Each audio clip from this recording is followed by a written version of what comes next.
Okay, so remember that they're changing my voice. So let me go over these scriptures from before in Habakkuk. It says in Habakkuk 3, verse 6. When it's talking about the wicked, it says that they're going to receive their just recompense for their iniquity. Their refusal to help the poor. The rich with all their money refuse to help the poor. If they just redistribute just 10% of their current wealth right now, over 30 years, they would end homelessness, it would feed the hungry, there would be no child hunger. People would be in a lot better shape. They would be healed so they can actually transform into just and righteous agents of the Lord. But the wicked have chosen to ridicule God. And as such, people by their actions ridicule the wicked. Will not all of them taunt the wicked with ridicule and scorn, saying, nations and captives, nations. Okay, so these are the nations that take captive all the people. Will not all of them taunt him with ridicule and scorn, saying, woe to him who piles up stolen goods and makes himself wealthy by extortion? How long must this go on? Will not your creditors suddenly arise? Will they not wake up and make you tremble? Then you will become their prey, because you have plundered many nations. The peoples who are left will plunder you. For you have shed human blood, you have destroyed land and cities and everyone in them. Woe to him who builds his house by unjust gain, setting his nest on high to escape the clutches of ruin.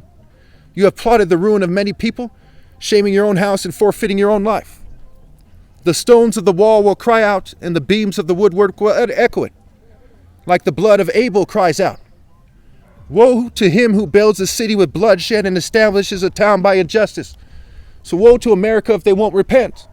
How many people were killed in the name of white supremacy, in the name of globalism, in the name of the military-industrial complex, in the name of expansionism and nation building, in the name of manifest destiny, in the name of falsehood. This country was built on the blood of people who fought to the death to resist their rapists, their tormentors, their organized exploiters, their misleaders, those who have turned their back on the righteous and screened them out, those who killed the prophets and those who were sent to them.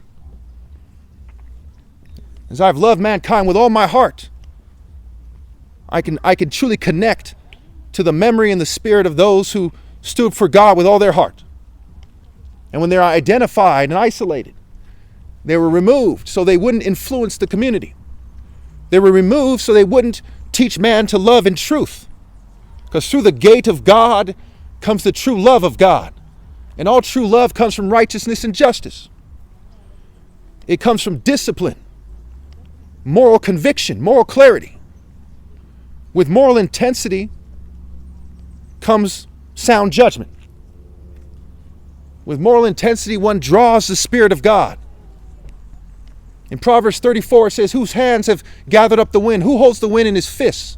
Who has gone to heaven and come back down? Who has wrapped the waters of the earth in a cloak of zeal, in a cloak of fervor for God, in a cloak of loyalty, a passion to do God's work, to stand firm for what's right, to be persecuted for what is right, and to taste glory, to taste the passion of God that he put into man when he made him in his image. To have heart. The word heart is a play on words for he art.